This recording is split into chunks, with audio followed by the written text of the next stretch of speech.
My name is Marcus Thompson, and 3 years ago my father looked me dead in the eye across our family dinner table and called me worthless, a disappointment, and a waste of his investment in my education.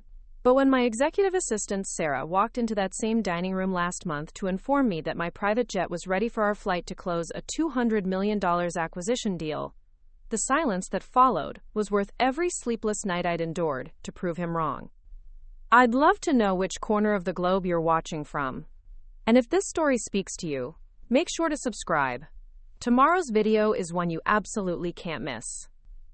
The transformation from that devastating dinner to commanding a business empire worth over $500 million didn't happen overnight, and it certainly didn't happen the way anyone expected.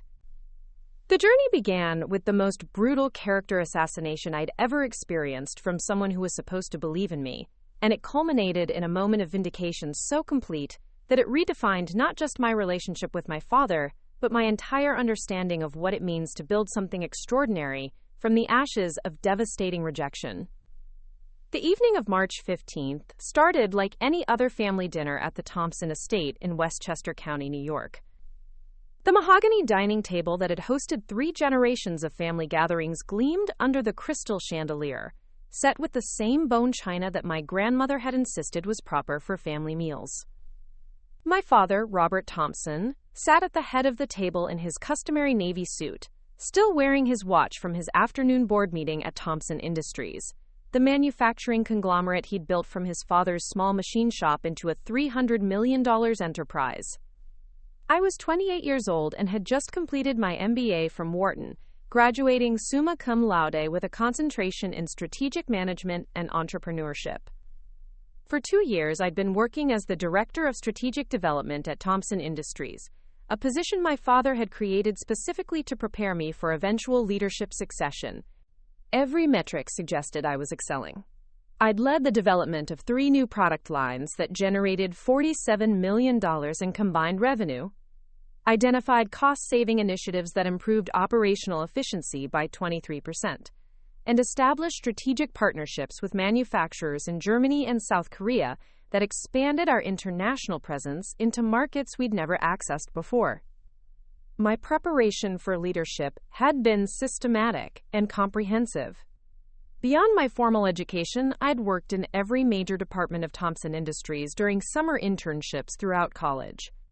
I understood our manufacturing processes, supply chain logistics, quality control protocols, and customer relationship management from hands-on experience rather than theoretical knowledge.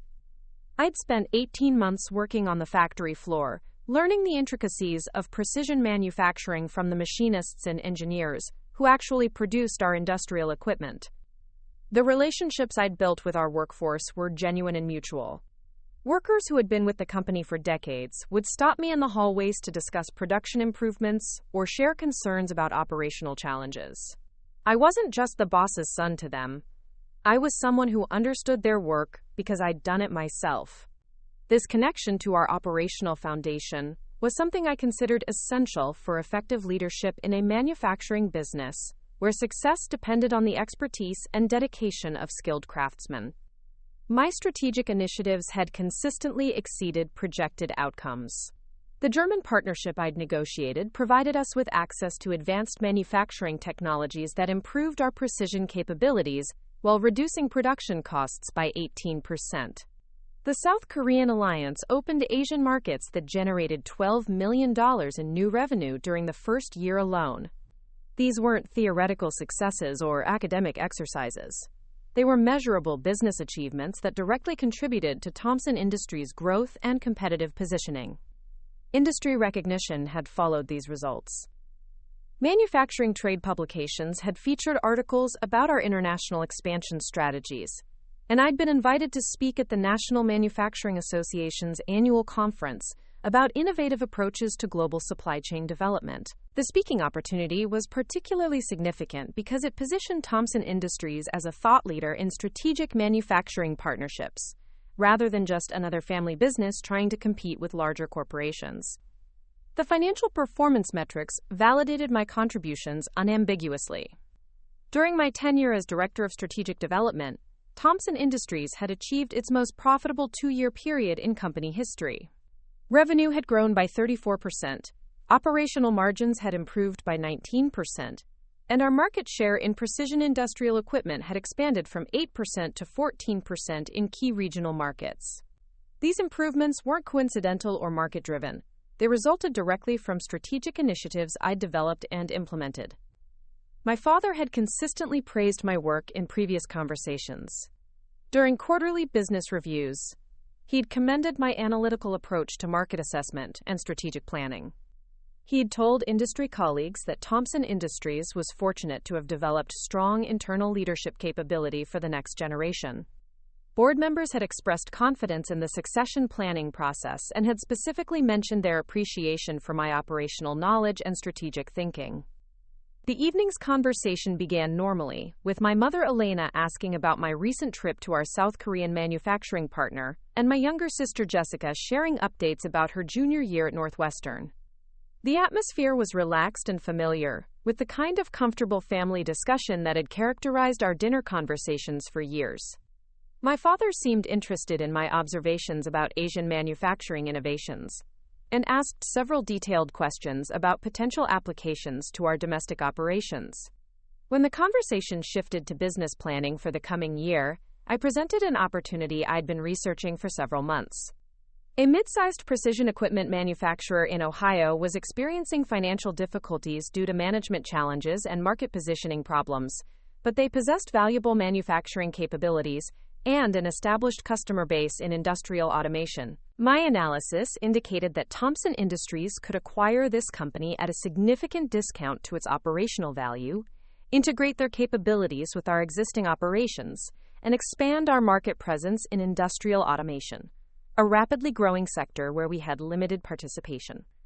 The acquisition opportunity represented exactly the kind of strategic growth initiative that could position Thompson Industries for sustained expansion, while diversifying our revenue base beyond traditional precision manufacturing. The target company's financial problems were management-related rather than operational, meaning that competent leadership and strategic integration could unlock substantial value from existing capabilities. My financial analysis projected that the acquisition could generate $28 million in additional annual revenue within 3 years, while providing access to automation technologies that would enhance our entire product portfolio. I'd spent 4 months conducting comprehensive due diligence on this opportunity. I'd visited their facilities, interviewed key personnel, analyzed their customer relationships, assessed their manufacturing capabilities, and developed detailed integration plans that would minimize operational disruption while maximizing strategic benefits. The acquisition would require a $45 million investment, but my projections showed positive cash flow within 18 months and full investment recovery within 4 years. Industry experts I'd consulted confirmed that the acquisition target possessed valuable capabilities that were underperforming due to strategic mismanagement rather than fundamental operational problems. Manufacturing consultants had validated my assessment that proper integration could generate substantial value from existing assets while creating competitive advantages for Thompson Industries in growing market segments. My presentation included detailed financial models, integration timelines, risk assessments, and strategic rationale that demonstrated how the acquisition aligned with Thompson Industries' long-term growth objectives. I'd prepared comprehensive responses to potential concerns about integration complexity, financial requirements, and market risks. The proposal represented months of intensive analytical work and strategic planning. My father listened to the entire presentation without interruption, asking occasional clarifying questions about financial assumptions and operational details. His questions were thoughtful and indicated genuine engagement with the strategic analysis.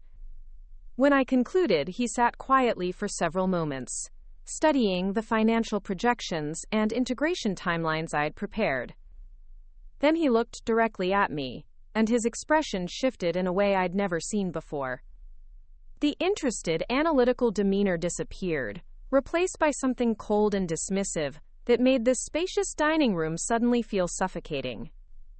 "Marcus," he said, his voice carrying a tone that immediately made my mother and sister stop their conversation and look toward us with obvious concern. "This proposal demonstrates exactly why I've been questioning whether you have what it takes to lead this company." The words hit like a physical blow. After months of positive feedback and professional recognition, this response was so unexpected that I initially thought he might be testing my ability to defend strategic recommendations under pressure. "The analysis shows strong returns and clear strategic benefits," I responded, maintaining professional composure despite my confusion. "The integration risks are manageable, and the market opportunity is substantial." "The analysis shows that you don't understand the difference between academic exercises and real business decisions," he replied, his voice growing sharper. "You're proposing to risk $45 million of this company's capital on a failing business because you think you can fix problems that their management couldn't solve. That's not strategic thinking, that's arrogance." My mother attempted to intervene. "Robert, perhaps we should discuss this privately." "No," he said firmly, his eyes never leaving mine. "Marcus needs to understand that business leadership requires more than graduate school theories and spreadsheet models. This acquisition idea is exactly the kind of reckless decision-making that destroys family businesses." The criticism stung, but I still believed the disagreement was professional rather than personal. I attempted to address his concerns systematically, explaining how my due diligence had identified specific operational improvements that could address the target company's challenges. I outlined the integration methodology that would minimize risks while maximizing strategic benefits. "You're not listening," my father interrupted. "The problem isn't your analysis. The problem is your judgment. You consistently overestimate your capabilities and underestimate business risks. This acquisition proposal is just the latest example of thinking that sounds sophisticated but ignores practical realities." The conversation was escalating beyond professional disagreement into something more fundamental and more personal. Jessica looked uncomfortable and excused herself from the table. My mother's expression showed growing concern as she recognized that this wasn't typical business discussion. "I've been watching your work for 2 years," my father continued, "and I've seen this pattern repeatedly. You develop elaborate plans that look impressive on paper, but show poor understanding of what actually drives business success. The international partnerships you're so proud of? They succeeded despite your involvement, not because of it. The operational improvements you claim credit for? They were already in development before you arrived. A lot of love and effort went into bringing this story to life. If you're enjoying it, we'd be so grateful if you'd subscribe to our channel." Now, back to where we left off. These accusations were completely inconsistent with previous feedback and objective performance metrics. The German partnership had resulted directly from relationships I'd developed and negotiations I'd led personally. The operational improvements had emerged from analysis I'd conducted and recommendations I'd implemented. The revenue growth and margin improvements were measurable results that coincided directly with strategic initiatives I'd championed. "That's not accurate," I said, trying to maintain respectful but firm disagreement. "The results speak for themselves, and the documentation shows."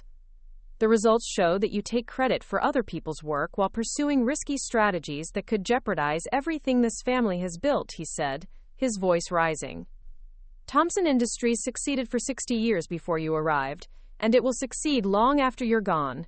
Your contribution has been minimal at best."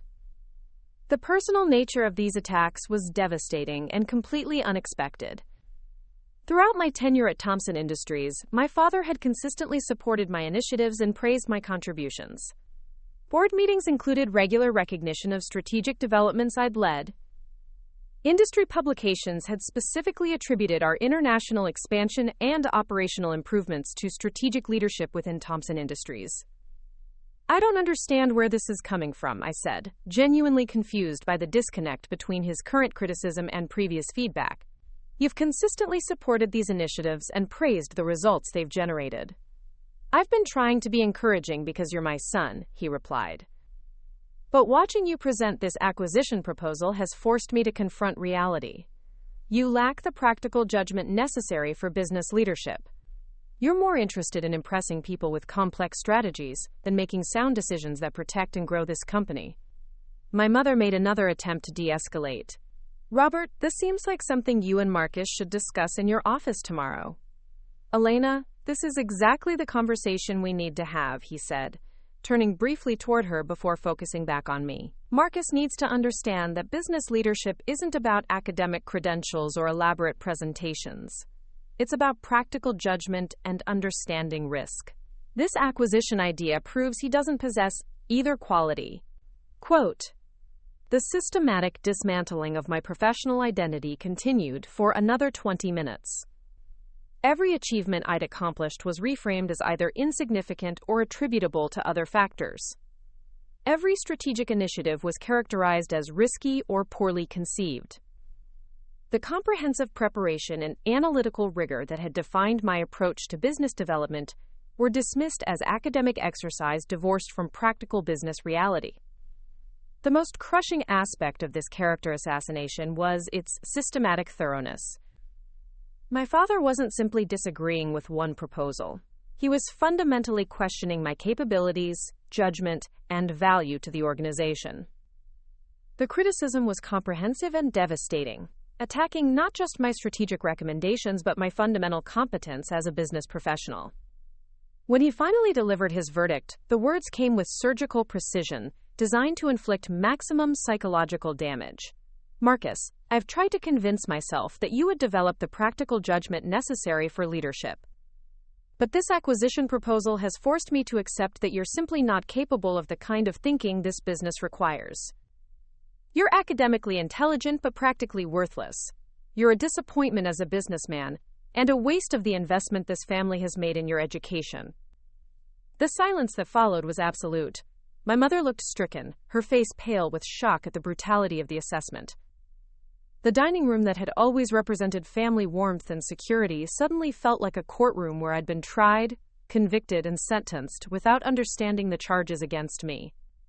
"Your involvement in strategic planning will be reduced to analytical support rather than decision-making authority," he continued with the same matter-of-fact tone he used for routine business communications.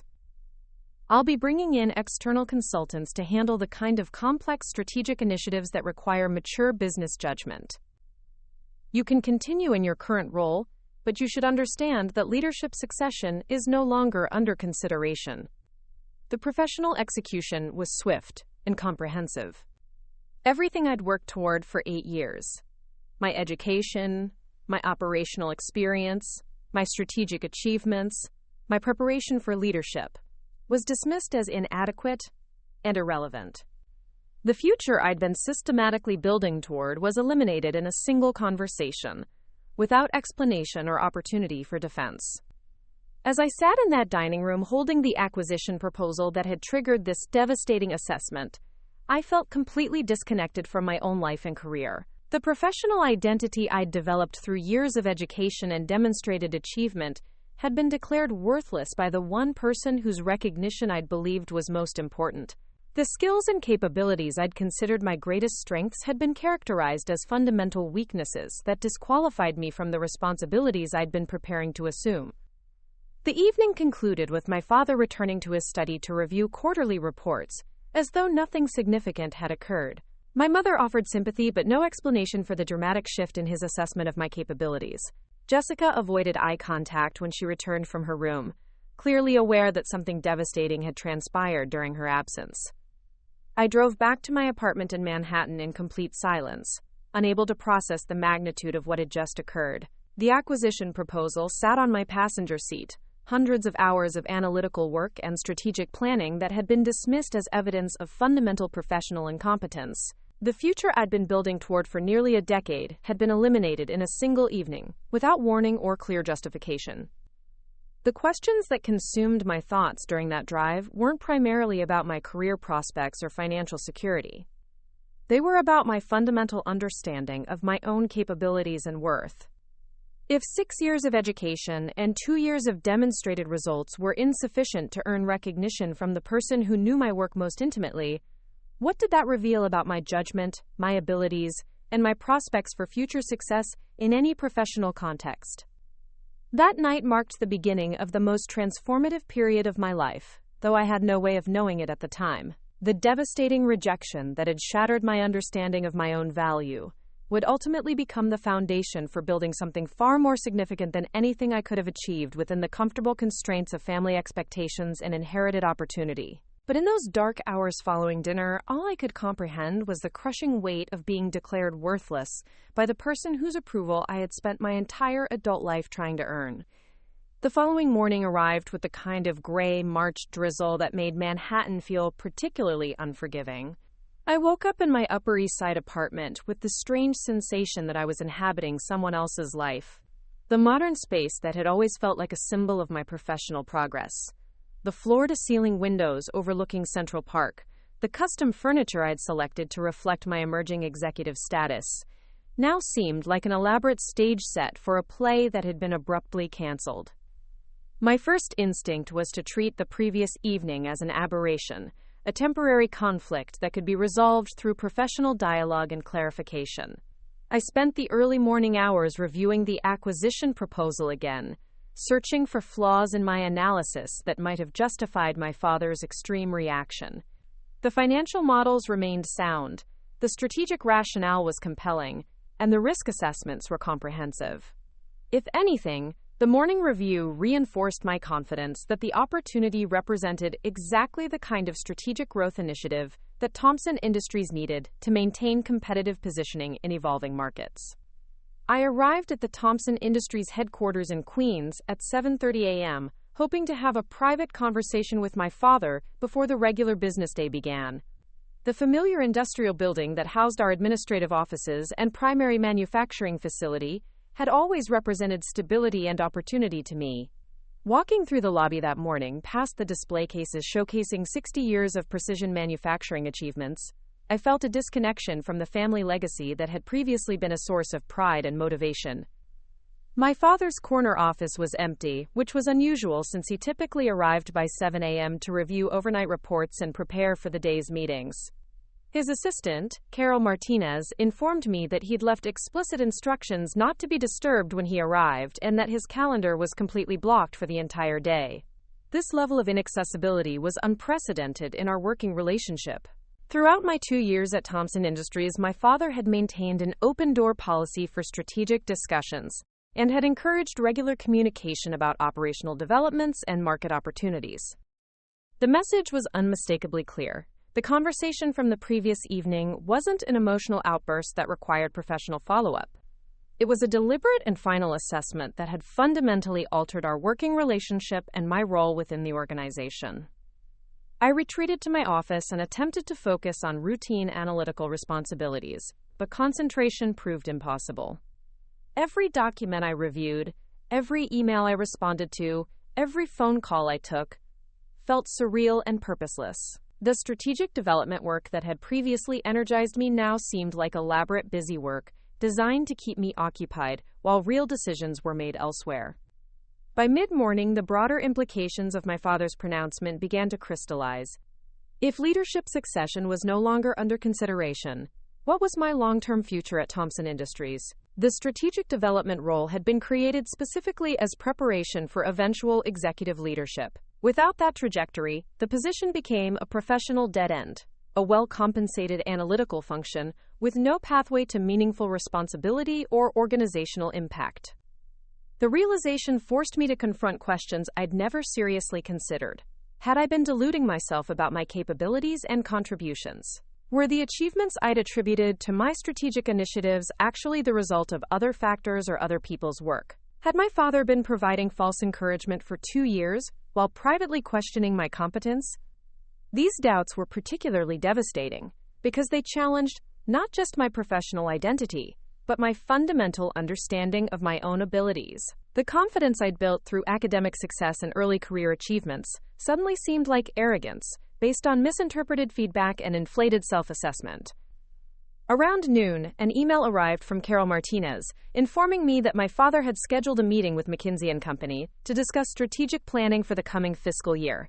The consulting engagement would encompass exactly the kind of comprehensive strategic analysis and market assessment that had been my primary responsibility. The timing wasn't coincidental.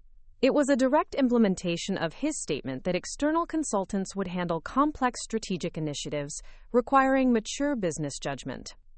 The psychological impact was immediate and profound. Not only had my strategic capabilities been deemed inadequate, but they were being replaced by external expertise within 24 hours of that assessment. The speed of this transition suggested that my father had been planning this change for some time, possibly waiting for an opportunity to justify the decision he'd already made about my limitations and my future role.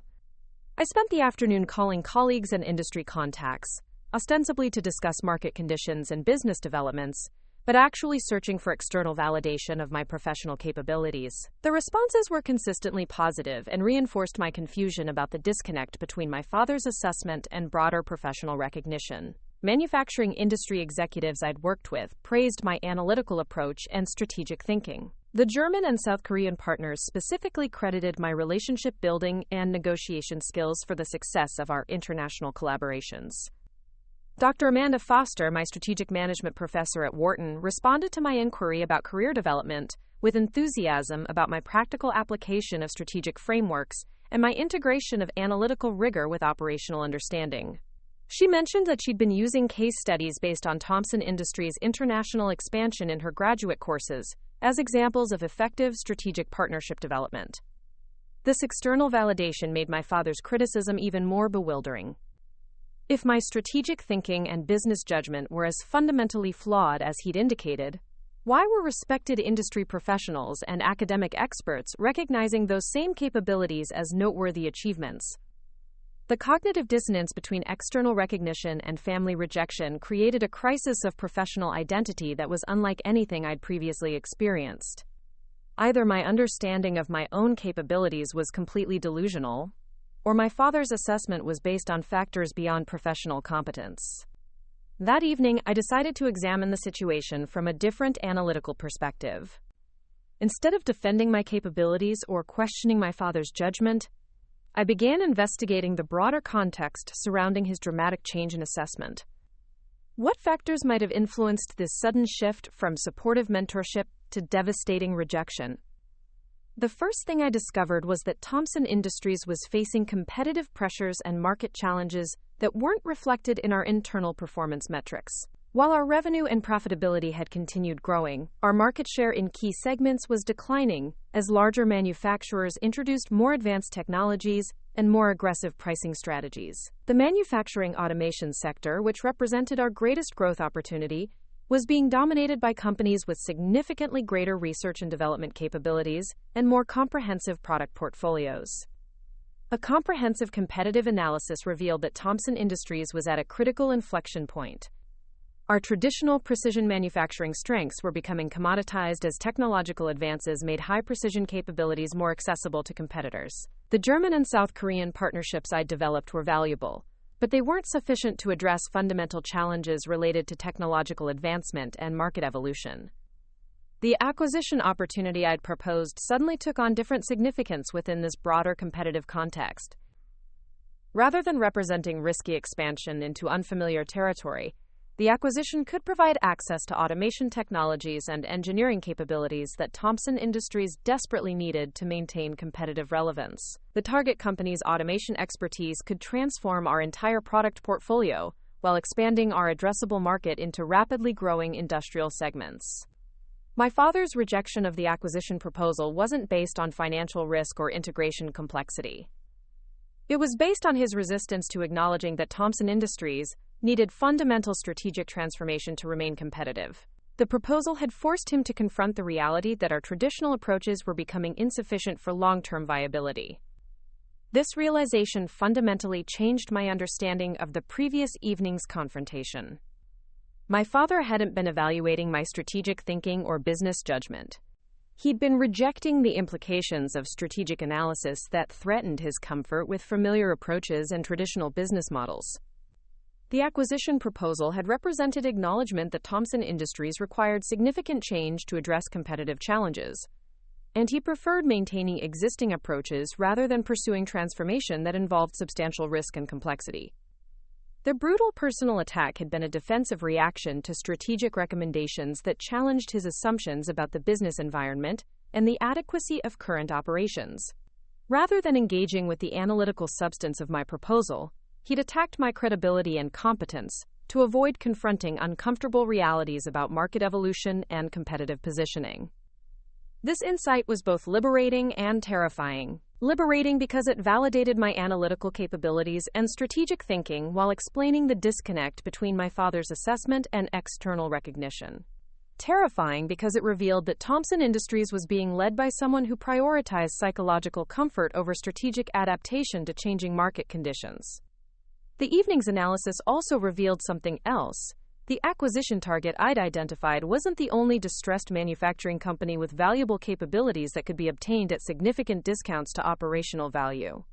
The same market conditions that were pressuring Thomson Industries were creating financial difficulties for numerous mid-sized manufacturers throughout the Midwest and Northeast. Many of these companies possess specialized expertise, established customer relationships, and operational capabilities that could be incredibly valuable when integrated with appropriate strategic vision and competent management. The manufacturing consolidation opportunity was much larger than a single acquisition. It was a systematic transformation of fragmented regional manufacturing capabilities into integrated operations that could compete effectively with larger corporations through specialized expertise and operational efficiency rather than scale replication. This broader opportunity sparked something I hadn't felt since the previous evening's devastating confrontation: genuine excitement about strategic possibilities. The vision that emerged from my analysis was far more ambitious than anything I'd considered, while working within the constraints of family business expectations and incremental growth objectives. What if the rejection from Thomson Industries wasn't professional failure, but liberation from limitations that had been constraining my strategic thinking and entrepreneurial potential? What if the systematic analytical capabilities I'd developed could be applied to opportunities that weren't limited by organizational inertia and traditional approaches?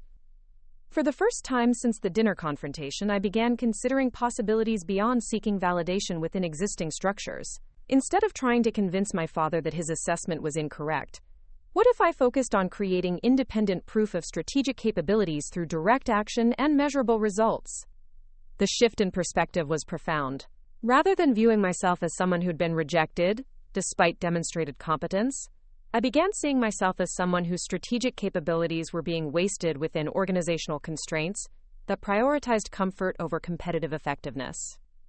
The manufacturing consolidation opportunity represented exactly the kind of transformational challenge that could validate strategic thinking while creating substantial value through systematic execution. The distressed companies I'd identified needed strategic leadership and operational expertise that I could provide. The market conditions that were creating financial pressure for these companies were also creating acquisition opportunities for investors with adequate capital and appropriate strategic vision. But pursuing this opportunity would require abandoning the safety of family employment and inherited opportunity in favor of independent entrepreneurship with substantially greater risks and uncertainties. It would mean leaving the comfortable trajectory I'd been following toward eventually inheriting leadership of an established business, in favor of building something entirely new from systematic analysis and strategic execution. The choice was becoming clear, though I wasn't yet ready to fully acknowledge its implications. I could continue working at Thomson Industries in a diminished role, hoping to eventually regain my father's confidence and approval. Or I could begin implementing strategic vision independently, creating proof of capabilities through direct action, rather than seeking recognition through traditional organizational channels. The sleepless night that followed was filled with detailed planning and financial analysis. How much capital would be required to pursue the manufacturing consolidation opportunity? What expertise and operational capabilities would I need to develop or acquire? How could I structure the first acquisition to minimize risk while demonstrating the viability of the broader strategic approach? By dawn, I had developed the preliminary framework for what would become the most challenging and ultimately most successful period of my professional life. The devastating rejection that had shattered my understanding of my own worth was transforming into the foundation for building something far more significant than anything I could have achieved within the comfortable constraints of family expectations and inherited opportunity. The reality check was complete. My father had been right about one thing: I was facing a choice that would determine my entire future. But he'd been wrong about my capabilities and my prospects. The strategic thinking he'd dismissed as worthless was about to become the foundation for creating extraordinary value through systematic execution and entrepreneurial excellence. The transformation was beginning, though I had no idea how dramatic the journey would become, or how completely it would vindicate every assumption I'd made about my own potential, while proving that his assessment of my value was the most catastrophic business judgment in Thompson family history. The next 6 weeks became the most intensive educational period of my life, though I conducted this education entirely in secret while maintaining the facade of routine analytical work at Thompson Industries. While my father met with McKinsey consultants and dismissed my strategic capabilities to anyone who would listen, I was systematically building what I privately called my manufacturing intelligence network, a comprehensive system for identifying, analyzing, and evaluating acquisition opportunities throughout the industrial Midwest. My approach was methodical and deliberately covert. I couldn't risk my father discovering that I was pursuing independent strategic initiatives, particularly ones that directly contradicted his assessment of my judgment and capabilities. The intelligence gathering had to appear routine and unremarkable while actually being comprehensive and strategically focused. I began by establishing relationships with industrial real estate brokers, bankruptcy attorneys, and manufacturing consultants throughout Ohio, Pennsylvania, Michigan, and Wisconsin. These professionals had access to information about distressed manufacturing companies before that information became publicly available. They understood which companies were experiencing genuine operational difficulties versus which ones were struggling due to management problems or capital constraints that could be resolved through strategic intervention. The broker network proved invaluable for identifying opportunities that weren't yet being marketed through traditional channels. Tom Bradley, a commercial real estate specialist in Cleveland, had been tracking manufacturing facility sales and leases for 15 years. He understood which companies were quietly exploring strategic alternatives and which ones were facing imminent financial pressures that could create acquisition opportunities.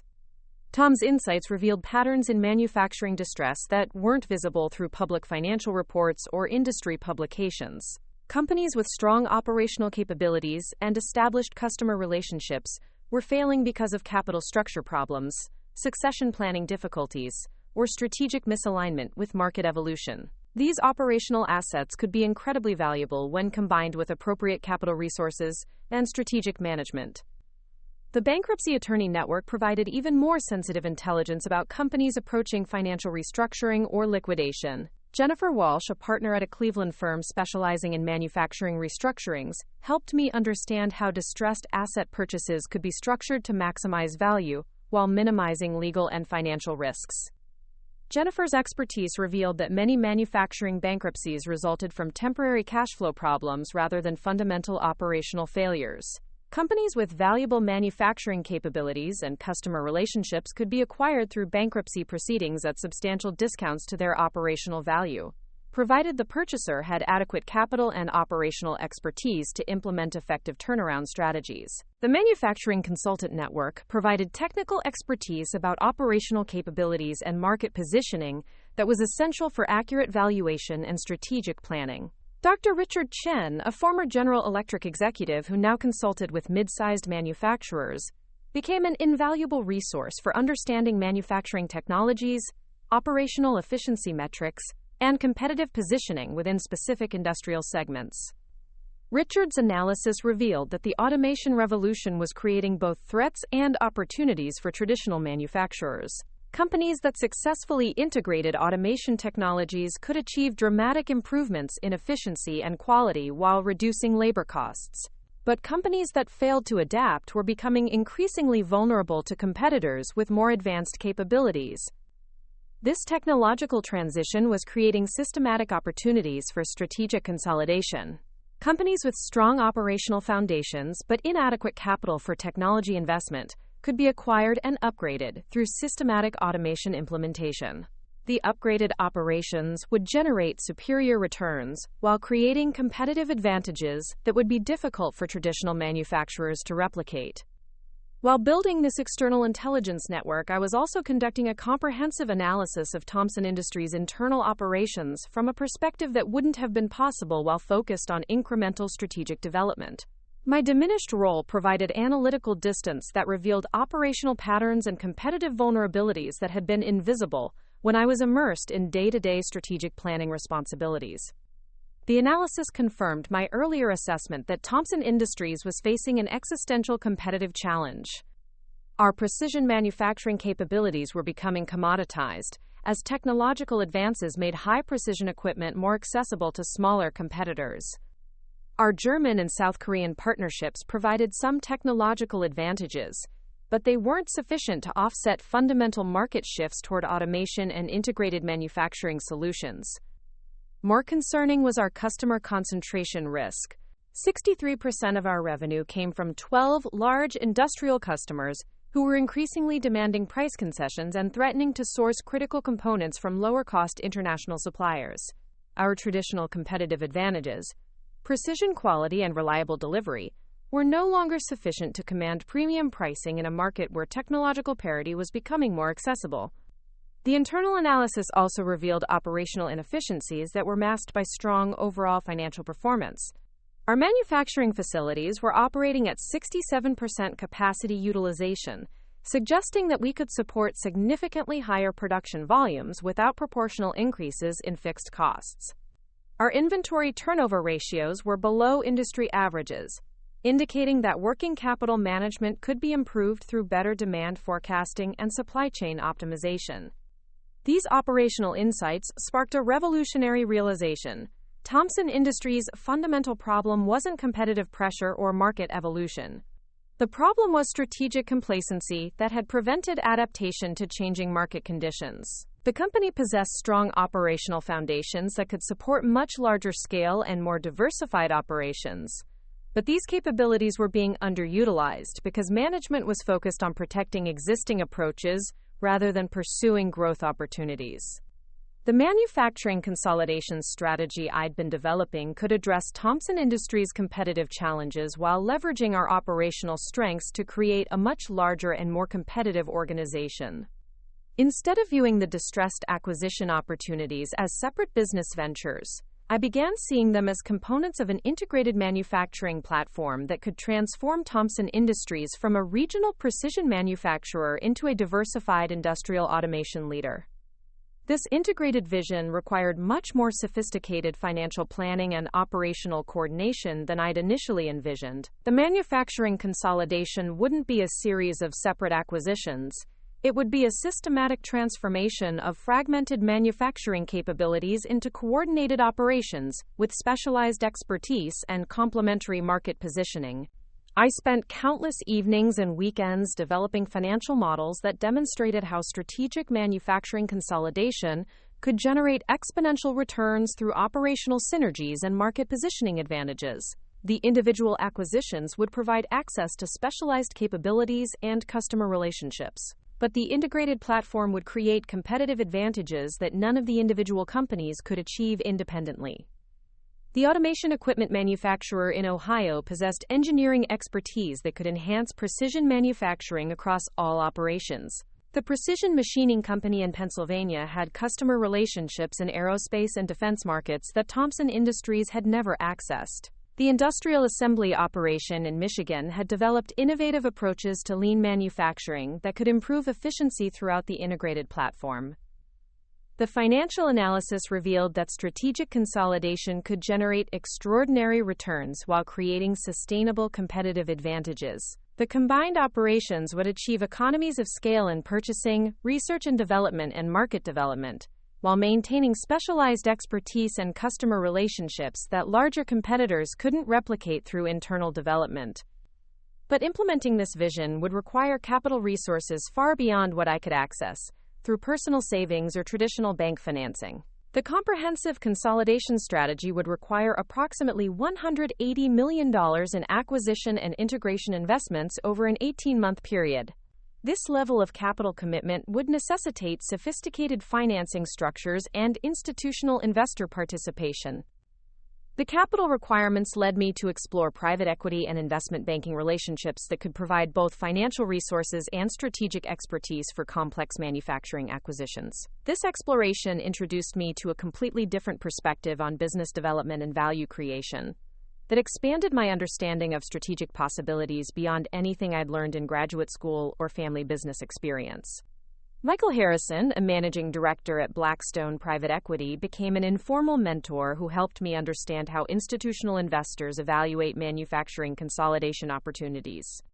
Michael's expertise revealed that the fragmented manufacturing sector was attracting significant private equity interest because consolidation could generate substantial returns through operational improvements and market positioning advantages.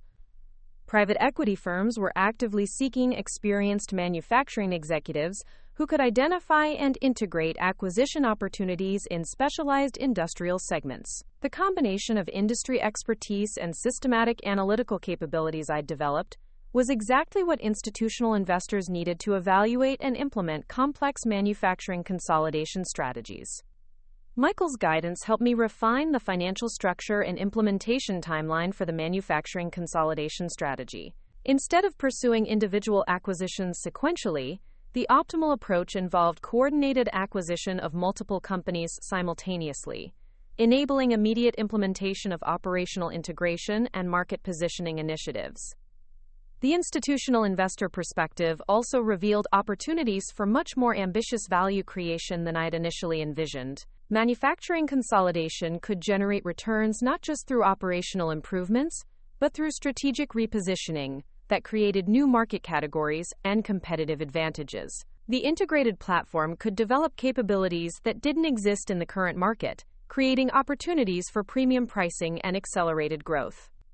This institutional investor education was happening entirely outside my father's awareness or Thomson Industries' organizational structure. While he was meeting with McKinsey consultants to develop incremental strategic improvements, I was developing relationships with private equity professionals and investment bankers who specialized in transformational manufacturing consolidation.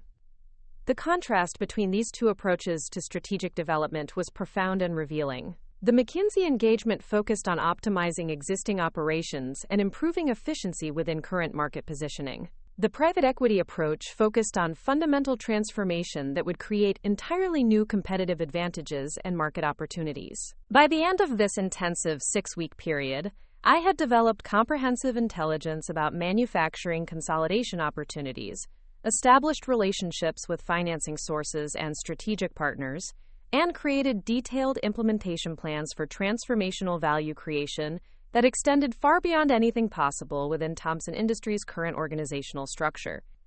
The underground analysis had revealed that my father's dismissal of my strategic capabilities was not just personally devastating but strategically catastrophic for Thomson Industries.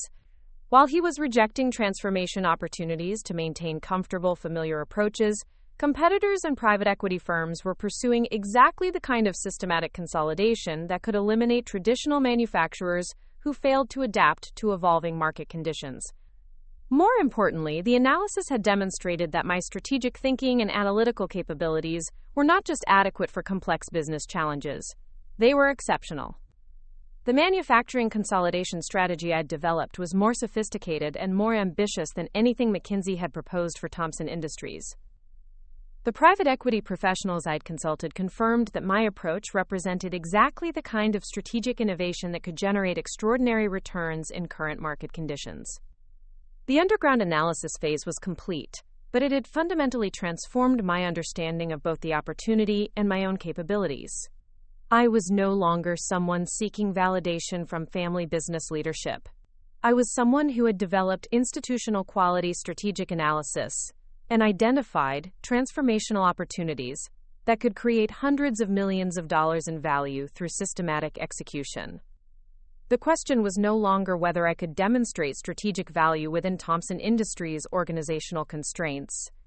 The question was whether I was prepared to pursue independent value creation that would ultimately prove that my father's assessment of my capabilities was the most expensive mistake in Thomson family history. The foundation for transformation was complete.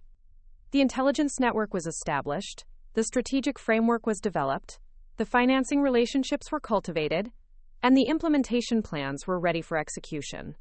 All that remained was the decision to begin creating proof of capabilities through direct action, rather than continuing to seek recognition through traditional family business channels. The underground analysis had prepared me for the most challenging and ultimately most rewarding phase of my professional journey. The systematic intelligence gathering and strategic planning that had consumed 6 weeks of secret development work was about to become the foundation for building something extraordinary through entrepreneurial execution and institutional quality strategic innovation.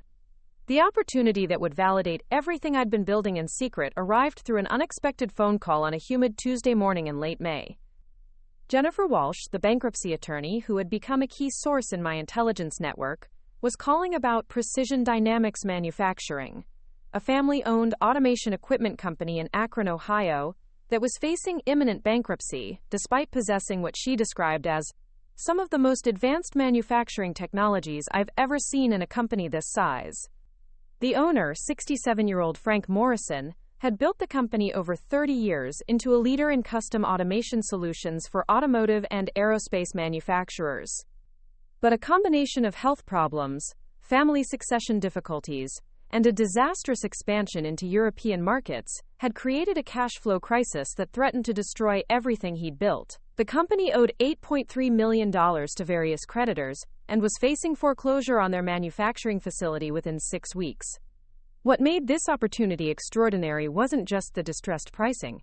Jennifer estimated the assets could be acquired for approximately $4.2 million, less than half their operational value. It was the strategic fit with everything I'd been developing through my underground analysis. Precision Dynamics possessed exactly the automation engineering expertise that could transform traditional precision manufacturing operations like Thomson Industries into competitive leaders in industrial automation. The company's customer base included Ford, Boeing, Lockheed Martin, and General Motors. Their automation solutions had generated over $180 million in operational savings for major manufacturers during the previous 5 years. The engineering team included 12 specialists with advanced degrees in robotics, process automation, and industrial engineering. This wasn't just a distressed asset acquisition. It was an opportunity to acquire world-class automation capabilities at a fraction of their development cost. The timing was both perfect and terrifying. I had been building theoretical frameworks and intelligence networks for 6 weeks, but I had never actually pursued an independent acquisition or proved that my strategic analysis could generate real business results. Taking action on Precision Dynamics would mean crossing the line from analytical planning to entrepreneurial execution, with substantial financial and professional risks that couldn't be reversed if my assessment proved incorrect. The capital requirements presented the first major challenge. Even at the distressed price, the acquisition would require approximately $6.8 million, including working capital, facility improvements, and operational transition costs. I had access to $280,000 in personal savings and could potentially borrow against other assets to reach $400,000, but I was still $6.4 million short of the minimum investment required.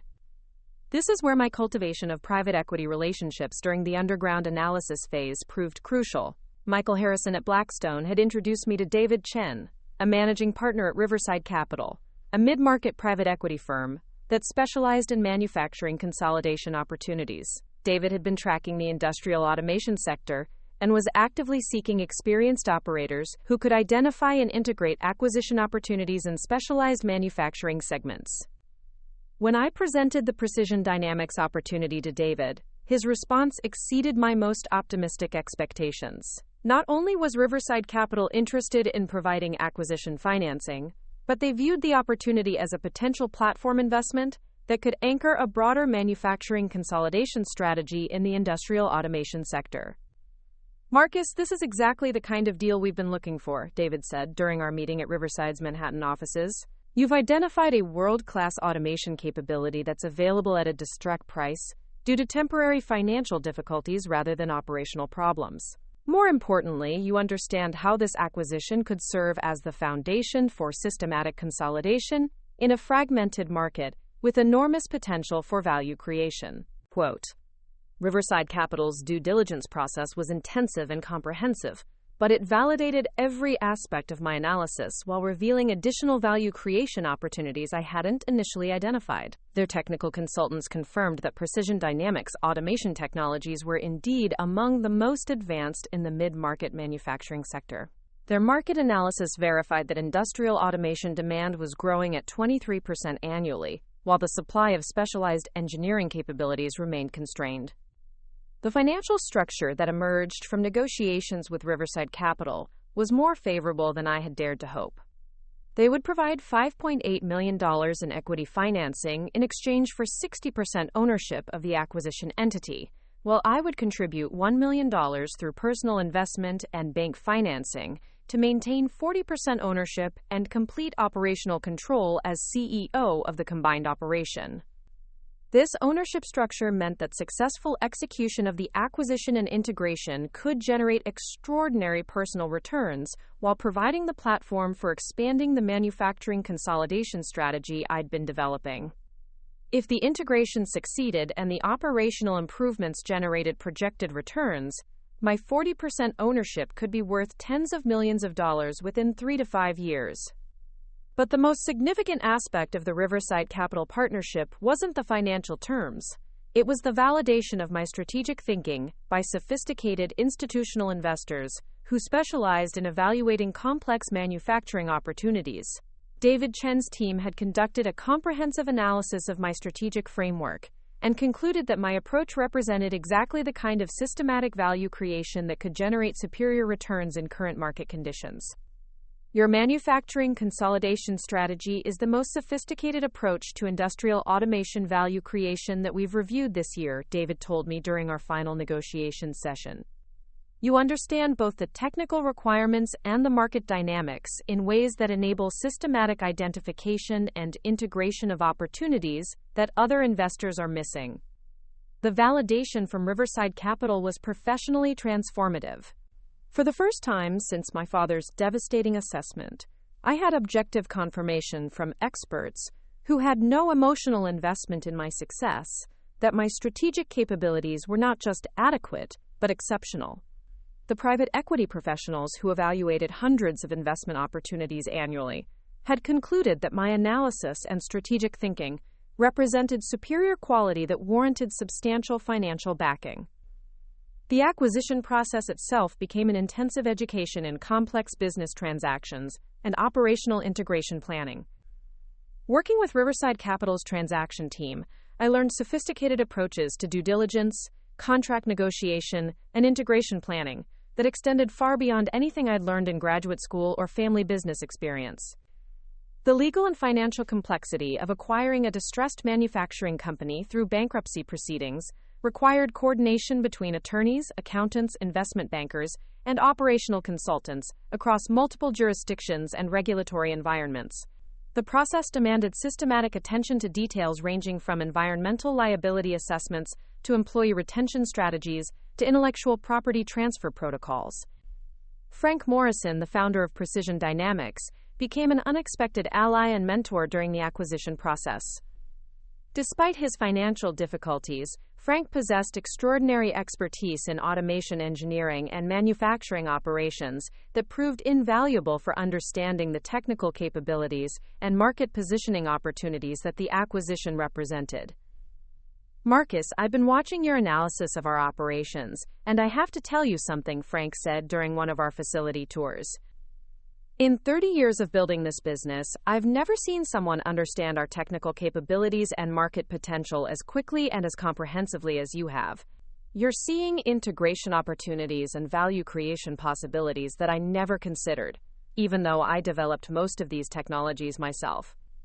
Frank's recognition was particularly significant because it came from someone with 3 decades of operational experience in exactly the manufacturing automation sector where I was proposing to create value through strategic consolidation.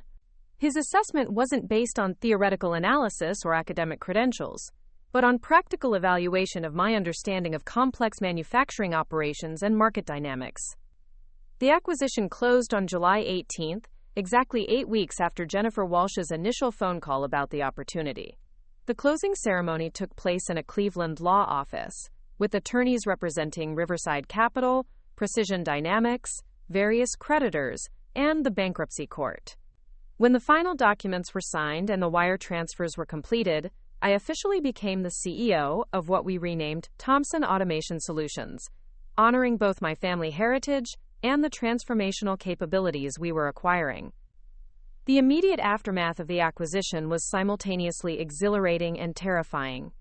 I was now responsible for managing 47 employees, maintaining relationships with major automotive and aerospace customers, and integrating advanced manufacturing operations while generating returns sufficient to justify Riverside Capital's investment and my own financial commitment. The first 90 days of operations exceeded every projection in ways that validated not just my strategic analysis, but my operational capabilities as well. The engineering team responded enthusiastically to new investment in advanced manufacturing equipment and research and development initiatives. Customer relationships strengthened as improved financial stability enabled more aggressive innovation and faster project completion timelines. Most importantly, the automation solutions we were developing began attracting attention from manufacturers throughout the Midwest, who were seeking exactly the kind of advanced manufacturing capabilities that Precision Dynamics had developed. Within 60 days of the acquisition, we had received inquiries about potential projects worth over $28 million in combined value. The early success generated recognition throughout the manufacturing industry that extended far beyond the regional markets where Precision Dynamics had previously operated. Industry publications began featuring articles about the turnaround of the Akron Automation Company and the strategic vision that was transforming distressed manufacturing assets into competitive leaders in industrial automation. Manufacturing Week magazine published a comprehensive profile titled "From Bankruptcy to Breakthrough: How Strategic Vision Saved Precision Dynamics," that described the acquisition and integration as a model for value creation in the fragmented manufacturing automation sector. The article specifically praised the systematic approach to operational improvement and market expansion that was generating rapid growth and customer development. The industry recognition attracted attention from potential customers, strategic partners, and additional acquisition targets who recognized that Thomson Automation Solutions was pursuing something more ambitious than traditional manufacturing turnaround strategies. We were building a platform for systematic consolidation that could transform the entire industrial automation sector through strategic integration of specialized capabilities and complementary market positioning. But the most significant validation came from an unexpected source: 3 former Thomson Industries customers who had been pressuring my father for price concessions and threatening to source components from lower-cost international suppliers. These customers contacted Thomson Automation Solutions directly to inquire about automation solutions that could improve their own operational efficiency while reducing dependence on imported components. The irony was profound and satisfying. While my father was struggling to maintain traditional precision manufacturing margins against increasingly price-sensitive customers, those same customers were seeking exactly the kind of advanced automation capabilities that I was now providing through the strategic consolidation he had dismissed as evidence of poor business judgment.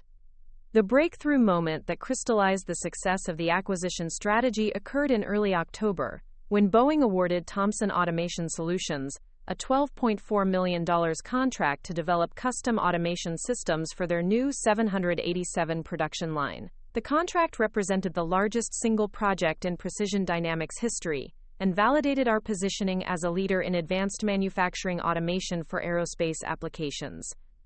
The Boeing contract generated immediate financial impact that demonstrated the extraordinary value creation potential of strategic manufacturing consolidation. The project would generate approximately $4.8 million in gross profit while establishing relationships that could lead to additional aerospace automation opportunities worth hundreds of millions of dollars over the next decade. More importantly, the Boeing recognition positioned Thomson Automation Solutions as a premier provider of advanced automation solutions rather than just another regional manufacturing company that had survived financial difficulties through external investment. We had achieved industry leadership in specialized automation capabilities that were increasingly essential for competitive manufacturing in aerospace, automotive, and defense sectors. The first breakthrough validated every element of my strategic analysis while proving that my operational capabilities were sufficient for complex manufacturing integration and customer development. The acquisition that my father would have dismissed as reckless risk-taking had become the foundation for building exactly the kind of advanced manufacturing platform that Thomson Industries needed to remain competitive in evolving market conditions.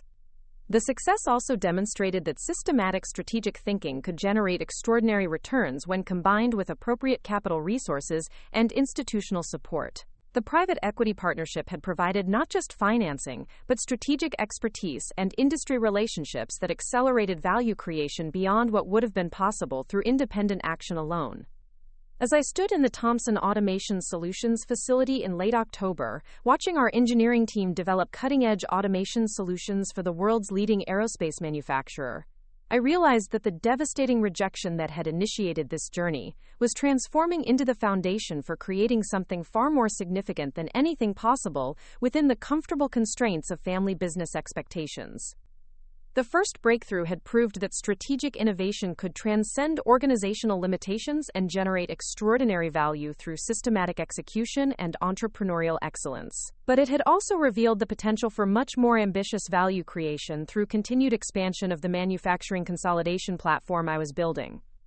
The validation was complete, but the transformation was just beginning. The success of Thomson Automation Solutions was impossible to ignore by November, and the industry recognition was creating ripple effects that reached back to Thomson Industries in ways I hadn't anticipated. The Manufacturing Week article had been circulated throughout the precision manufacturing community, and several of my father's longtime business associates began asking pointed questions about why Thomson Industries hadn't pursued the kind of strategic automation initiatives that were generating such impressive results at my new company. The first indication that my success was creating problems for my father came through my mother during one of our weekly phone calls. Elena's voice carried a tension that hadn't been present since the devastating dinner 8 months earlier. "Marcus, your father has been receiving calls from customers and industry colleagues about your automation company," she said carefully. "Some of them are asking whether Thomson Industries plans to develop similar capabilities, and others are wondering why the family isn't working together on these opportunities." The subtext was clear. My independent success was creating uncomfortable questions about strategic direction and family dynamics that my father was struggling to answer without acknowledging the magnitude of his error in dismissing my capabilities and rejecting the acquisition strategies that had proven so successful. The tension escalated dramatically when Industrial Manufacturing News published a comprehensive feature story titled "The Thomson Paradox: How a Family Split Created Industry Innovation." The article contrasted Thomson Industries' traditional precision manufacturing approach with Thomson Automation Solutions' breakthrough success in advanced automation, specifically noting that both companies were led by members of the same family pursuing dramatically different strategic approaches. The journalist, Patricia Williams, had conducted extensive interviews with customers, industry experts, and manufacturing consultants who provided detailed analysis of the strategic differences between the two companies. The article included quotes from Boeing procurement executives praising Thomson Automation Solutions' innovative engineering capabilities, while also noting that Thomson Industries had never competed for advanced automation contracts despite possessing relevant manufacturing expertise. The Thomson family appears to represent two distinct philosophies of manufacturing strategy, Williams wrote. Robert Thomson has built Thomson Industries into a respected precision manufacturing company through conservative growth and operational excellence. His son Marcus has created Thomson Automation Solutions by pursuing aggressive consolidation and technological innovation in emerging market segments. The contrast raises fascinating questions about how family businesses should adapt to rapidly evolving industrial landscapes. The article's most damaging observation was its analysis of missed opportunities. Industry experts suggest that Thomson Industries possessed the operational foundation and customer relationships necessary to pursue the automation market opportunities that Marcus Thomson has captured through Thomson Automation Solutions. The family split appears to have prevented strategic coordination that could have created a much larger and more competitive integrated manufacturing platform. This public analysis of strategic differences and missed opportunities created exactly the kind of industry scrutiny that my father had spent his career avoiding. The article positioned him as someone who had failed to recognize transformation opportunities that were obvious to his son and external observers, essentially validating my strategic analysis while questioning his judgment and adaptability. The response from Thomson Industries was swift and hostile. Within a week of the article's publication, I received a formal cease and desist letter from Thomson Industries attorneys demanding that Thomson Automation Solutions stop using the Thomson name in any business context.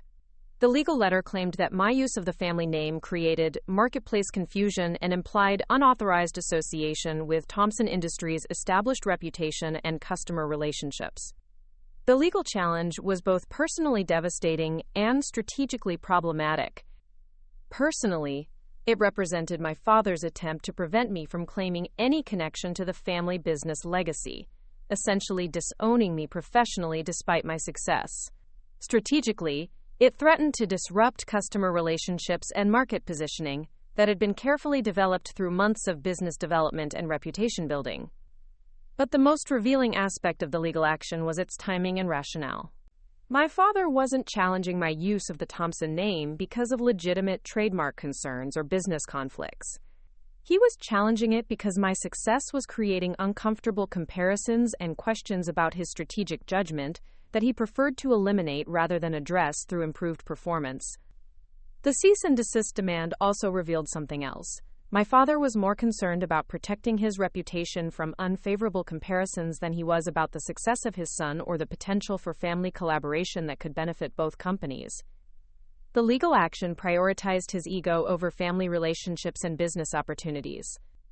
David Chen at Riverside Capital was furious about the legal challenge and recommended aggressive counter-litigation that could expose Thompson Industries to significant financial liability for attempting to restrict legitimate business activities. "Marcus, this is restraint of trade disguised as trademark protection," he told me during an emergency meeting at Riverside's offices. "Your father is trying to use legal intimidation to prevent business competition, which creates vulnerability to federal antitrust claims." But pursuing aggressive legal confrontation would have created exactly the kind of destructive family conflict that I wanted to avoid, regardless of my father's hostility toward my success. Instead of escalating the legal battle, I decided to pivot the business strategy in ways that would eliminate trademark concerns while accelerating growth and market positioning beyond anything Thompson Industries could challenge or compete with. The pivot strategy involved rebranding Thompson Automation Solutions as Precision Automation Group, while simultaneously pursuing the systematic manufacturing consolidation that had always been the ultimate objective. Instead of building incrementally from the single Akron acquisition, we would accelerate the consolidation timeline and acquire multiple complementary manufacturing companies simultaneously, creating an integrated platform that would dominate the industrial automation sector throughout the Midwest. Riverside Capital was enthusiastic about the accelerated consolidation strategy, particularly because our success with the Precision Dynamics integration had demonstrated systematic value creation capabilities that warranted much larger capital commitment. David Chen's team had been tracking additional acquisition opportunities throughout the region and had identified 4 companies that would create perfect strategic complementarity with our existing automation capabilities. The acquisition targets included Advanced Machining Technologies in Pittsburgh, a precision manufacturing company with aerospace and defense customers that could benefit from automation integration, Integrated Systems Solutions in Detroit, a software development firm specializing in manufacturing control systems, Great Lakes Assembly in Milwaukee, an industrial assembly operation with lean manufacturing expertise that could be scaled through automation, and Precision Engineering Corporation in Cincinnati, a family-owned company with advanced CNC capabilities.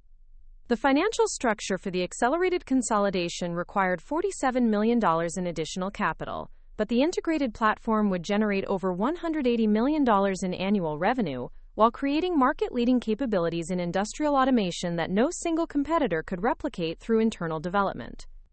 The scale and scope of the integrated operation would establish Precision Automation Group as the dominant provider of advanced automation solutions throughout the industrial Midwest. More importantly, the accelerated consolidation would demonstrate systematic value creation capabilities that transcended any single acquisition or market opportunity. The integrated platform would prove that strategic manufacturing consolidation could create extraordinary value through operational synergies and market positioning advantages that were impossible to achieve through traditional organic growth strategies. The acquisition process for the 4 companies proceeded simultaneously through complex coordinated negotiations that required unprecedented organizational coordination and financial planning.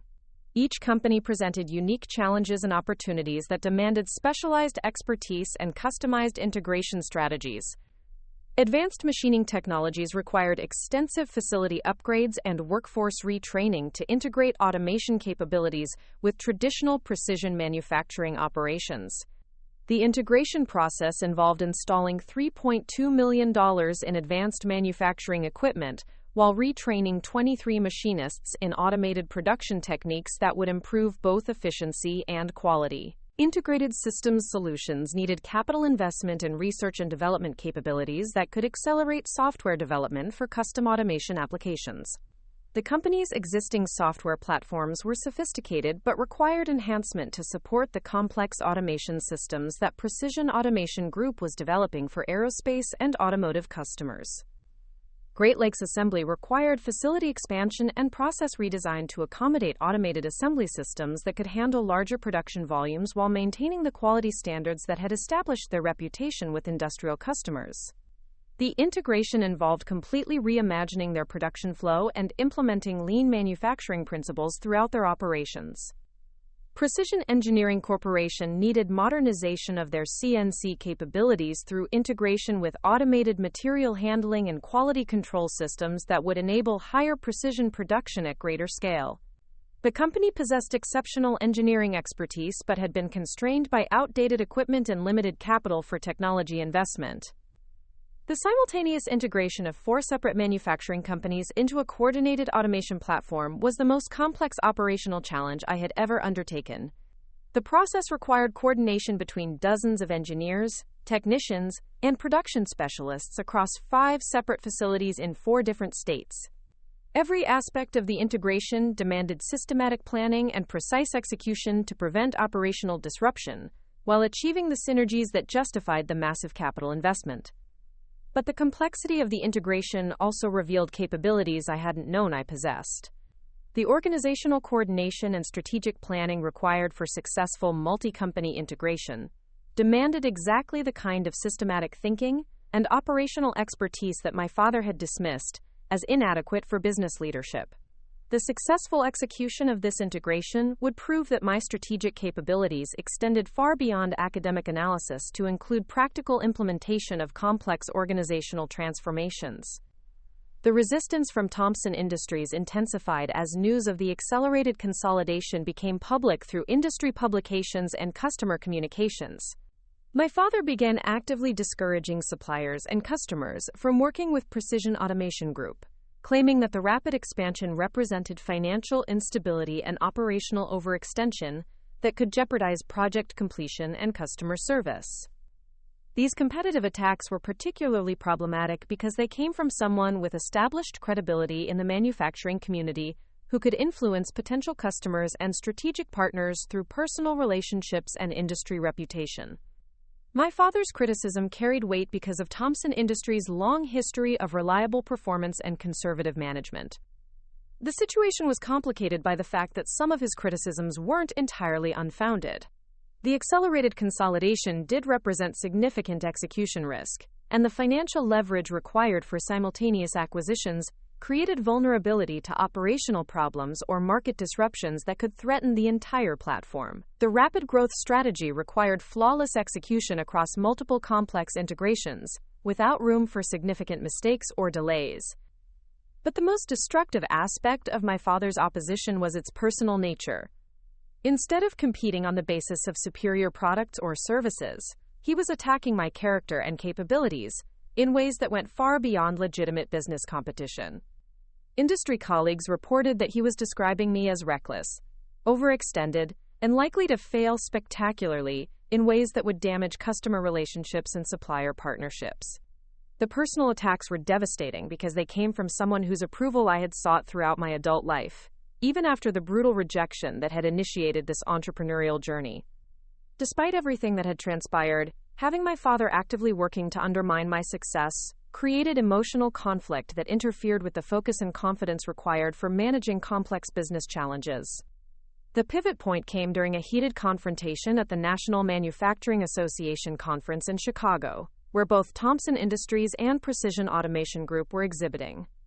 My father approached me at our booth during a quiet moment and delivered what he clearly intended as a final ultimatum. "Marcus, this charade has gone on long enough. he said, his voice carrying the same dismissive tone that had characterized our dinner conversation 11 months earlier.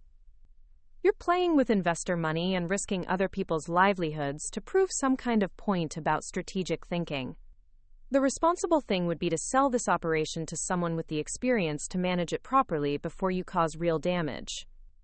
The irony of his words was profound. I was managing a $180 million manufacturing platform with 247 employees across 5 facilities, maintaining relationships with Fortune 500 customers, and generating returns that exceeded Riverside Capital's most optimistic projections. The suggestion that I lacked experience to manage the operation I had built from systematic strategic analysis and entrepreneurial execution revealed how completely he misunderstood what I had accomplished. The only charade here is your pretense that strategic leadership means avoiding opportunities that require adaptation and growth, I replied, maintaining professional composure despite my anger. Thomson Industries could have pursued every opportunity that Precision Automation Group has captured, but you chose comfort over competitiveness. That's not wisdom, it's complacency. The confrontation ended with my father warning me that my reckless expansion would end in failure that would vindicate his assessment of my judgment and capabilities. His prediction wasn't based on analysis of operational performance or market conditions. It was based on his need to be proven right about my limitations despite overwhelming evidence to the contrary. The Chicago confrontation crystallized my understanding that seeking reconciliation or family approval was incompatible with pursuing the level of success that my strategic capabilities could generate. The pivot wasn't just about business strategy. It was about accepting that extraordinary achievement would require abandoning the illusion that family recognition was necessary for validation or fulfillment. The resistance had revealed the stakes of the transformation I was pursuing. Success at the level one was achieving would inevitably challenge assumptions and relationships that others needed to maintain for their own psychological comfort. The choice was between limiting my potential to preserve family harmony and pursuing excellence regardless of the discomfort it created for people whose approval I had previously considered essential. The pivot was complete. I was no longer building a business to prove my worth to my father. I was building a business to prove the extraordinary potential that systematic strategic thinking could create when liberated from organizational limitations and family expectations. The 6 months following the Chicago confrontation became the most transformative period in Precision Automation Group's evolution, as we systematically built the operational infrastructure and strategic capabilities that would establish permanent market dominance in industrial automation. The resistance from my father had clarified that success at the scale we were achieving required not just superior performance, but sustainable competitive advantages that no traditional competitor could replicate through conventional approaches. The foundation building process began with the establishment of the Advanced Manufacturing Research Center, a $12 million facility in Columbus, Ohio, that would serve as the technical headquarters for innovation and development across all 5 Precision Automation Group operations. The research center represented institutionalization of the strategic thinking and technical expertise that had generated our initial success, creating permanent capabilities for systematic innovation that could support continued growth and market leadership. The research center incorporated laboratories for robotics development, process automation optimization, artificial intelligence integration, and advanced materials research. The facility provided centralized technical capabilities that could serve specialized manufacturing operations throughout our platform, while developing breakthrough technologies that would create competitive advantages across multiple industrial sectors. Dr. Lisa Wang, whom we recruited from General Electric's Automation Division, became the director of the Research Center and brought exceptional expertise in industrial robotics and manufacturing systems integration. Lisa's background included leadership of GE's most advanced automation projects for aerospace and energy applications, giving her exactly the technical knowledge and industry experience needed to accelerate our innovation capabilities beyond what any regional competitor could develop internally. Marcus, the opportunity you've created here is unprecedented in the mid-market manufacturing sector, Lisa told me during her first week at the Research Center.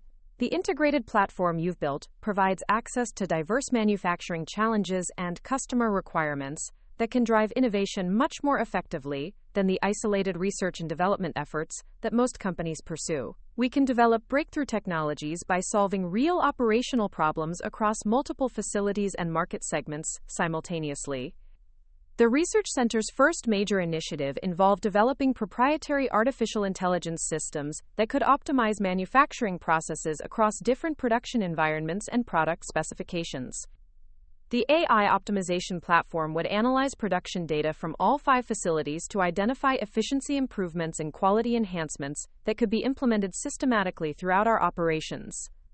The AI platform represented exactly the kind of technological differentiation that could create sustainable competitive advantages while generating operational improvements that would be impossible to achieve through traditional manufacturing approaches. The system would continuously learn from production experiences across our entire platform, creating increasingly sophisticated optimization capabilities that competitors couldn't replicate without similar operational scale and technical infrastructure. Simultaneously, we established the Precision Automation Academy, a comprehensive training and development center that would create systematic capabilities for workforce development and technical education across our entire organization. The Academy addressed one of the most significant challenges in advanced manufacturing: the shortage of skilled technicians and engineers who could operate and maintain sophisticated automation systems.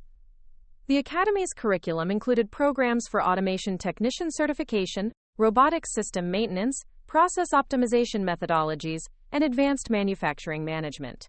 The programs were developed in partnership with Ohio State University's Engineering School and provided pathways for career advancement that attracted exceptional talent, while building internal expertise that supported continued growth and technical innovation. Sarah Mitchell, the former head of workforce development at Siemens USA, became the Academy's director and brought extensive experience in technical education and certification programs for advanced manufacturing. Sarah's expertise enabled rapid development of training programs that addressed specific skill requirements across our operations, while establishing industry recognition for the quality and comprehensiveness of our technical education capabilities. The Workforce Development Challenge in advanced manufacturing is creating opportunities for systematic career advancement that keeps pace with technological evolution, Sarah explained during the Academy's inaugural program.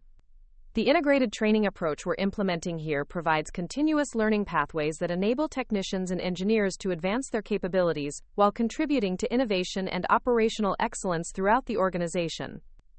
The Academy's first graduating class included 34 technicians and engineers who achieved advanced certifications in automation system operation and maintenance. These graduates became the foundation for expanding our operational capabilities while establishing a reputation for technical excellence that attracted additional talent from throughout the manufacturing industry. The combination of the Research Center and the Academy created systematic capabilities for innovation and workforce development that no regional competitor could replicate through traditional approaches. The integrated technical infrastructure provided competitive advantages that would become increasingly valuable as automation technologies continued advancing and skilled workforce requirements became more specialized. The third component of our foundation building involved establishing comprehensive international partnerships that would provide access to global markets and advanced technologies, while creating revenue diversification that reduced dependence on domestic manufacturing cycles. The international expansion strategy leveraged our automation expertise to access rapidly growing markets in Southeast Asia and Latin America, where industrial modernization was creating substantial demand for advanced manufacturing solutions. Our first international partnership was with Yamamoto Industrial Solutions, a Japanese automation company that possessed complementary robotics technologies and established relationships throughout Asian manufacturing markets. The partnership provided Precision Automation Group with access to advanced robotics platforms, while giving Yamamoto access to our process optimization expertise and customer relationships in aerospace and automotive sectors. The collaboration with Yamamoto resulted in development of hybrid automation systems that combined our process optimization software with their advanced robotics hardware, creating integrated solutions that offered superior performance compared to products available from traditional automation suppliers. The hybrid systems were particularly effective for complex manufacturing applications in aerospace and defense industries, where precision and reliability requirements exceeded standard automation capabilities. The second international partnership was with Schneider Automation AG, a Swiss engineering firm that specialized in precision manufacturing equipment for pharmaceutical and medical device applications. This partnership expanded our addressable market into regulated industries where automation requirements were extremely sophisticated and profit margins were substantially higher than traditional manufacturing sectors. The Schneider partnership required development of specialized automation systems that met stringent regulatory requirements for pharmaceutical manufacturing while maintaining the flexibility and efficiency that characterized our standard automation solutions. The regulatory compliance expertise we developed through this partnership created competitive advantages in highly regulated industries, where traditional automation suppliers lacked the specialized knowledge required for effective solutions. The international partnerships generated immediate revenue growth while establishing Precision Automation Group as a global provider of advanced automation solutions rather than a regional manufacturing company. The partnerships provided access to technologies and markets that would have required years of internal development and substantial capital investment to achieve through independent expansion. The fourth foundation element involved establishing comprehensive financial management and strategic planning capabilities that could support systematic expansion while maintaining the operational excellence and customer relationships that had generated our initial success.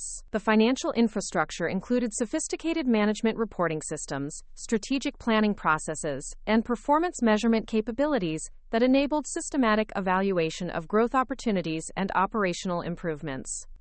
We recruited James Rodriguez from McKinsey & Company to serve as Chief Financial Officer and bring institutional quality financial management and strategic planning expertise to our operations. James had spent 8 years advising manufacturing companies on operational improvement and growth strategies, providing exactly the expertise needed to manage the financial complexity of our integrated platform while identifying additional value creation opportunities.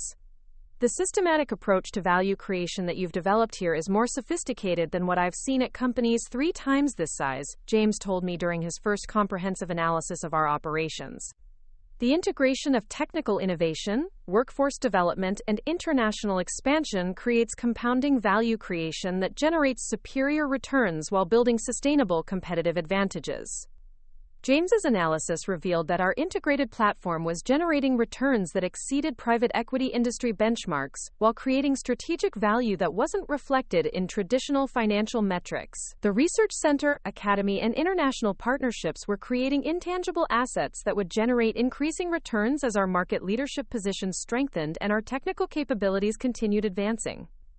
The financial management systems James implemented provided systematic approaches to evaluating acquisition opportunities, measuring operational performance, and coordinating strategic planning across our diverse operations. The systems enabled data-driven decision-making that supported continued growth while maintaining the operational discipline that had generated consistent performance throughout our expansion. The fifth foundation component involved developing comprehensive quality management and operational excellence capabilities that would ensure customer satisfaction and regulatory compliance as we expanded into more sophisticated markets and applications.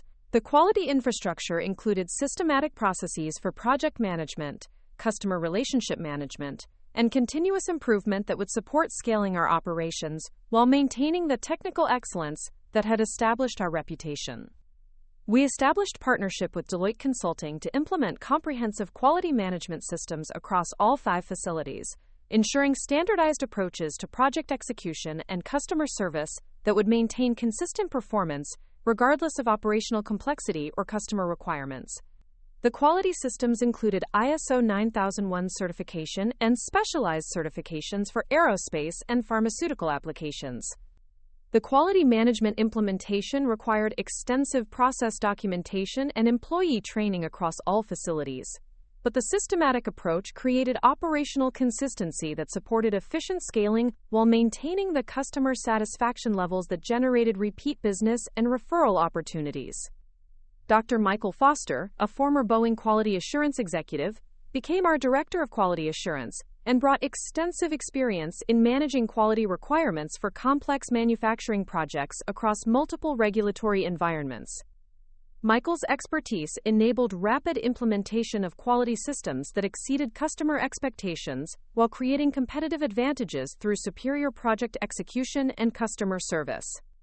The integrated quality approach you're implementing creates systematic capabilities for managing complexity while maintaining excellence, Michael observed during the quality system implementation. The combination of standardized processes and specialized expertise enables consistent performance across diverse applications, while supporting continued growth and market expansion. The comprehensive foundation building created systematic capabilities that established Precision Automation Group as the dominant provider of advanced automation solutions throughout the industrial Midwest, while positioning the company for continued expansion into national and international markets. The integrated technical, educational, financial, and operational infrastructure created competitive advantages that no traditional competitor could replicate through conventional approaches. The foundation also demonstrated the extraordinary potential of systematic strategic thinking when supported by adequate capital resources and institutional expertise. The capabilities we had built through 18 months of intensive development represented the kind of comprehensive competitive platform that typically required decades of gradual development and hundreds of millions of dollars in accumulated investment. But the most significant aspect of the foundation building was its validation of strategic capabilities that extended far beyond operational management to include systematic value creation through integrated business development. The Research Center, Academy, international partnerships, financial systems, and quality infrastructure represented coordinated strategic initiatives that created synergistic value while addressing multiple competitive challenges simultaneously. By early autumn, Precision Automation Group had achieved systematic market leadership in industrial automation throughout the Midwest, while establishing operational capabilities that could support national expansion and continued technological innovation. The foundation provided permanent competitive advantages that would generate increasing returns as market demand for advanced automation continued growing and our technical capabilities continued advancing. The transformation from the single distressed acquisition in Akron to a comprehensive automation platform with nearly 300 employees across 7 facilities represented exactly the kind of systematic value creation that I had envisioned during the underground analysis phase 2 years earlier. The foundation building had proved that strategic innovation could create extraordinary business results when supported by systematic execution and institutional resources. The platform was ready for the ultimate validation that would demonstrate the magnitude of what systematic strategic thinking could achieve when liberated from organizational limitations and family expectations. The foundation building phase was complete, but the transformation was about to reach its climactic vindication. The call that would change everything came on a crisp December morning, exactly 2 years and 9 months after that devastating dinner. I was reviewing quarterly performance reports in my executive office at the Columbus Research Center when my assistant Sarah knocked on my door with an expression that mixed excitement and disbelief. "Mr. Thompson, I have General Motors' Chief Technology Officer on line 1. He says it's regarding a strategic partnership opportunity that could transform automotive manufacturing industry-wide." Dr. Patricia Morrison, GM's CTO, had been tracking Precision Automation Group's innovations for several months through our work with their Tier 1 suppliers. What she was proposing exceeded anything I had imagined possible when I'd started this journey with a single distressed acquisition in Akron.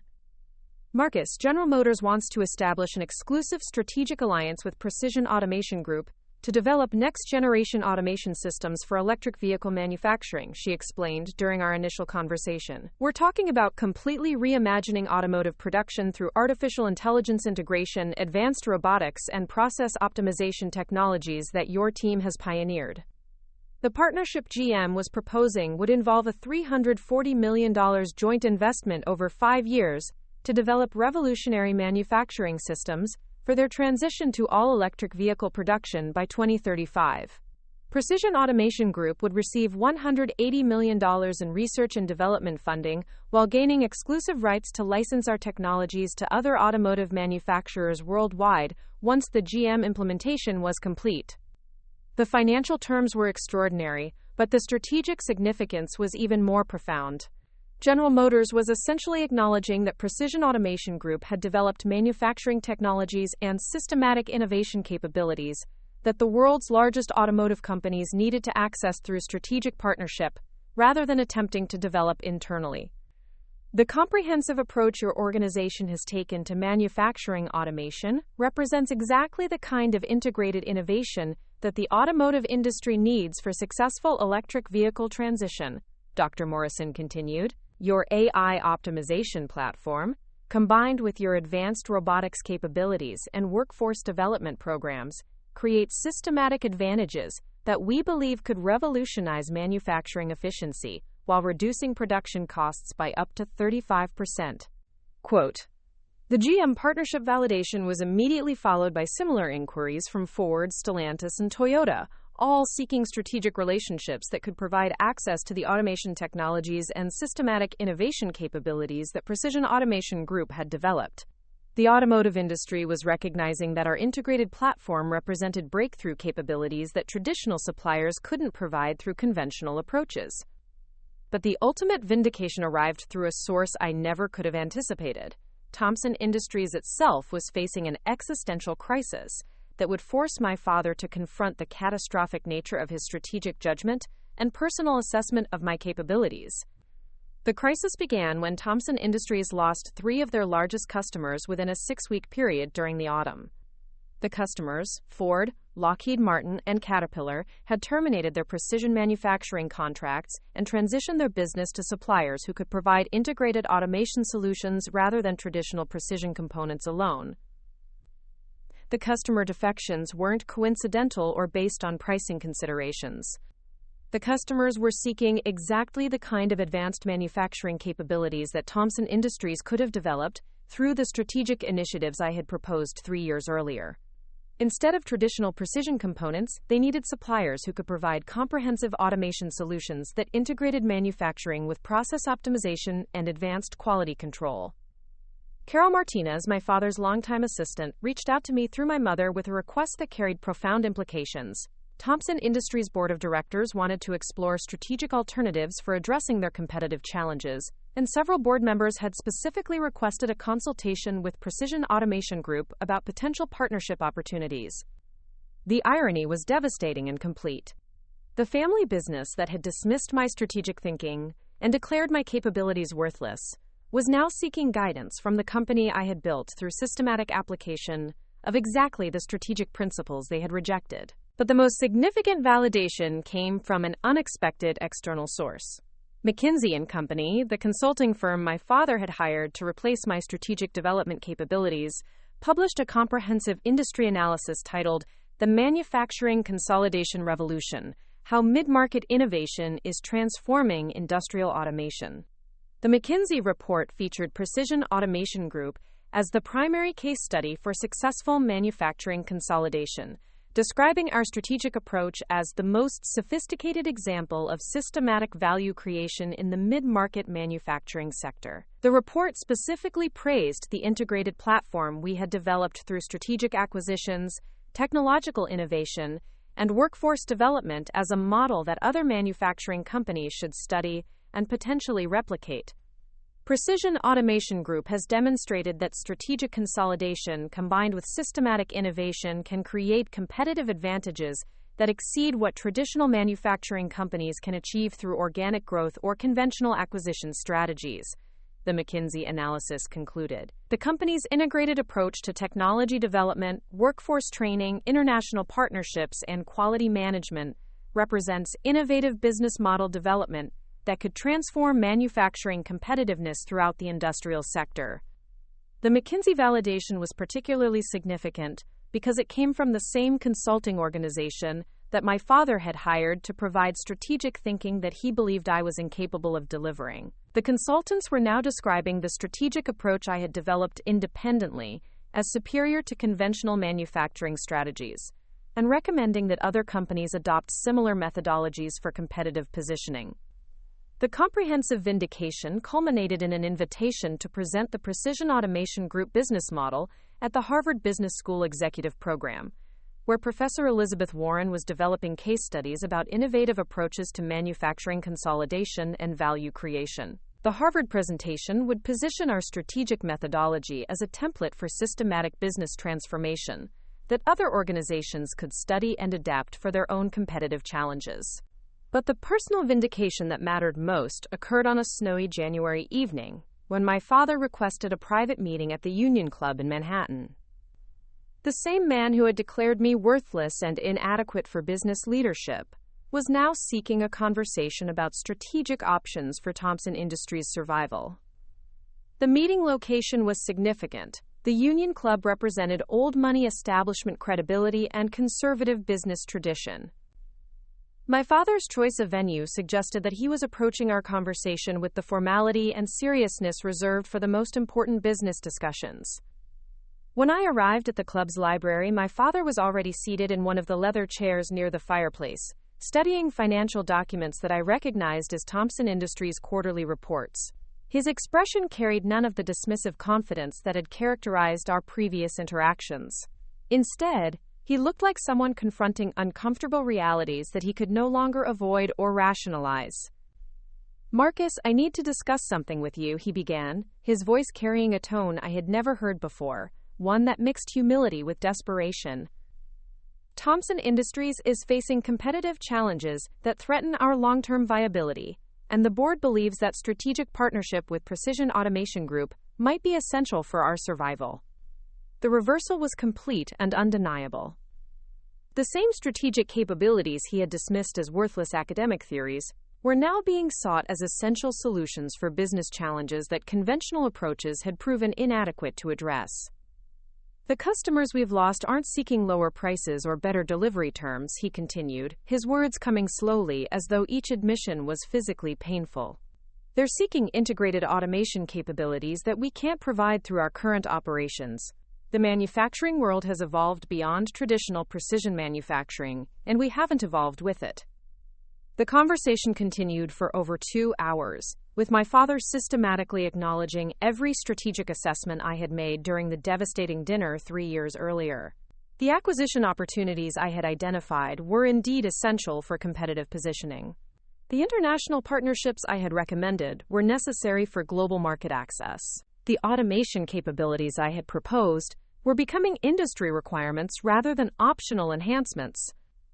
"I was wrong about your judgment and your strategic thinking," he finally admitted, the words carrying weight that transcended professional acknowledgement. "The strategic vision you presented was exactly what Thompson Industries needed, and my rejection of that vision has created the crisis we're facing today." But the most profound vindication came with his next statement.